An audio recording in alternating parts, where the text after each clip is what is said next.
अध्याय 102। नादिया उसकी ओर से बदला लेती है। लानत है।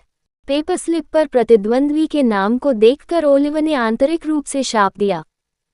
उसने बेला की ओर देखा और हल्के से सिर हिलाया। अपने ऊर्जावान प्रतिद्वंद्वी को देखकर उसकी अभिव्यक्ति गंभीर थी। वह उससे लड़ना नहीं चाहता था। वह एक पागल लड़की थी।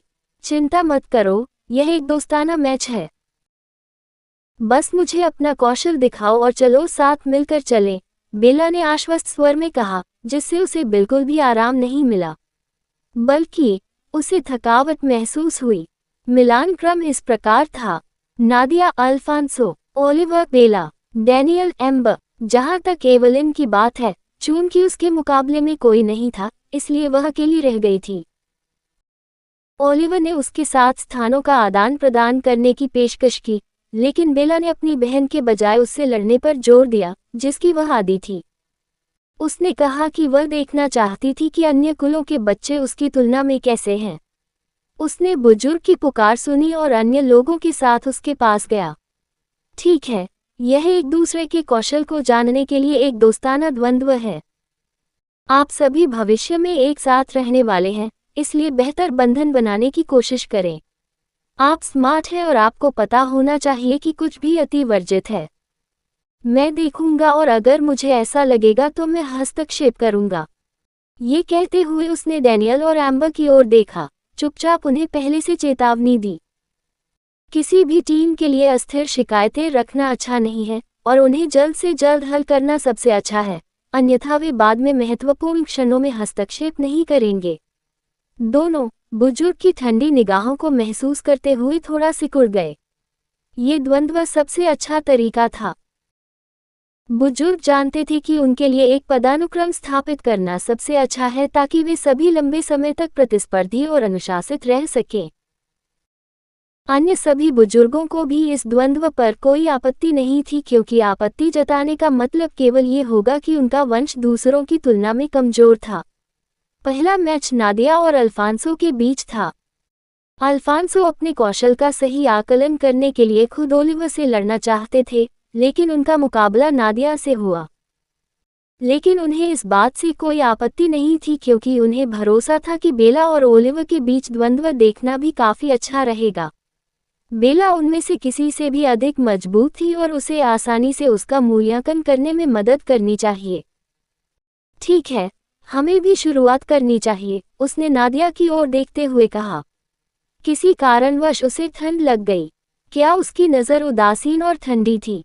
बहरहाल, पहले तो द्वंद्व सामान्य रूप से शुरू हुआ, लेकिन जैसे जैसे आगे बढ़ता गया, आसपास के लोगों को कुछ एहसास होने लगा। ऐसा लग रहा था जैसे अल्फांसो को बेरहमी से पीटा जा रहा हो। लड़ाई अचानक एक तरफा हो गई थी। नादिया लगातार अल्फांसो को पीट रही थी। बूम, रुको पफ्फ। जैसे ही अल्फांसो ने कुछ कहने की कोशिश की, एक जोरदार मुक्का उसके चेहरे पर लगा, जिससे वह उड़ गया। नादिया ने उसे एक शब्द भी बोलने की इजाजत नहीं दी और उसे बेरहमी से और अपमानजनक तरीके से कुचल दिया। फॉलन हॉट कबीले के बुजुर्ग का चेहरा देखने लायक था। वह शर्म से लाल हो गया था। जिस वारिस को वह इतने गर्व से लेकर आया था, उसे एक तरफा बेरहमी से पिटते देखना बहुत शर्म की बात थी। नादिया को फॉलन हॉट कबीले के वारिस को इस तरह हराते देख अन्य बुजुर्गों के चेहरे पर खुशी की लहर थी। इससे स्पष्ट रूप से मिस्टिक पर्च कबीले द्वारा विकसित की गई श्रेष्ठ प्रतिभा का पता चला। इस बीच पिटने वाले को रोने का मन हुआ। वह महसूस कर सकता था कि नादिया उससे किसी प्रकार का बदला ले रही है। खांसी। जैसे ही एक और लात बड़ी ताकत से सीधे उसके पेट पर लगी, उसने खांसते हुए थूक निकाला। मैं मानता हूँ वह, इससे पहले कि वह आत्मसमर्पण कर पाता, नादिया ने सीधे उसकी ठुड्डी के नीचे एक पैर घुमाया, जिससे वह बेहोश हो गया। मिस नादिया विजेता हैं। आसपास में एक सम्मानजनक सन्नाटा छा गया, क्योंकि कुछ देर तक किसी ने कोई प्रतिक्रिया नहीं की। घायल और सूजे हुए अल्फांसो को देखकर वे मदद नहीं कर सके, लेकिन दया आ गई। लानत है, इतना क्रूर, ओलिवर ने नादिया को एक नई रोशनी में देखते हुए अपने दिल में कहा। वह एक दोस्ताना द्वंद्व में इतना क्रूर कभी नहीं हो सकता। वह केवल कल्पना ही कर सकता था कि यदि यह जीवन और मृत्यु का द्वंद्व होता तो वह उसे कैसे यातना देती।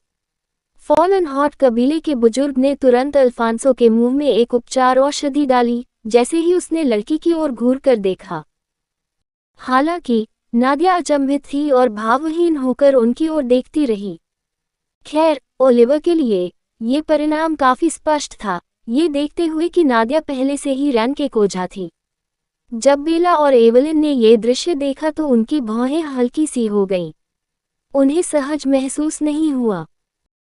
अगर नादिया चाहता तो उसे अपने प्रतिद्वंद्वी को आत्मसमर्पण करने की अनुमति देनी चाहिए थी।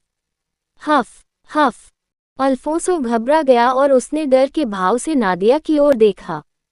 वह अपने जीवन में कभी भी उससे संपर्क नहीं करेगा।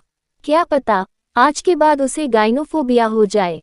वह जल्दी से बुजुर्ग के साथ कोने में चला गया। अगले, यंग मिस बेला और यंग मास्टर ओलिवर, कृपया आगे आएं, बुजुर्ग ने उनसे कहा। ओलिवर ने बेला की ओर देखा और वह शांत दिखाई दी, लेकिन उसकी अभिव्यक्ति में उत्साह का संकेत छिपा था। आप शुरू कर सकते हैं, बुजुर्ग ने बस इतना कहा जैसे वह देखने के लिए वापस चला गया। तो फिर, क्या आप पहला हमला करना चाहते हैं?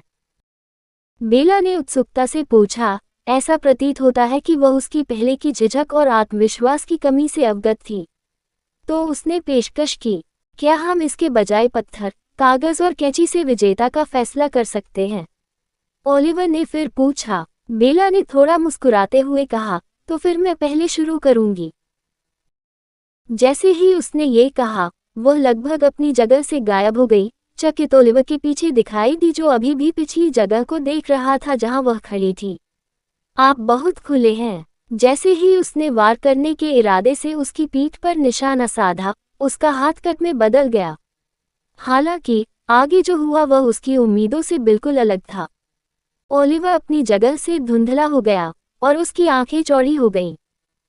वह अपना हिट कनेक्ट करने ही वाली थी कि वह अपने पिछले स्थान से चकमा खा गया, जिससे उसकी चौक हवा के अलावा किसी और चीज पर नहीं लगी। उसने एक सेकंड के लिए लगभग अपना संतुलन खो दिया और उसी सेकंड में उसने महसूस किया कि वह उसके पीछे है। अपने शरीर को जोर से घुमाते हुए उसने अपने चेहरे पर आने वाली मुट्ठी को अपनी ही मुट्ठी से रोक दिया। वह जानती थी कि उस पल में उसने कितनी तेजी से प्रतिक्रिया की थी। एक पल की भी देरी उसे बहुत महंगी पड़ती। उसने अनजाने में उस मूके के पीछे बहुत अधिक बल का प्रयोग किया था जिसका उपयोग उसने उसका मुकाबला करने के लिए किया था। ये सब उसकी खतरे के प्रति सचेत करने वाली सहज प्रवृत्ति के कारण था। अरे नहीं, मैंने बहुत अधिक बल प्रयोग किया। टकराना। कहानी खत्म। अलविदा।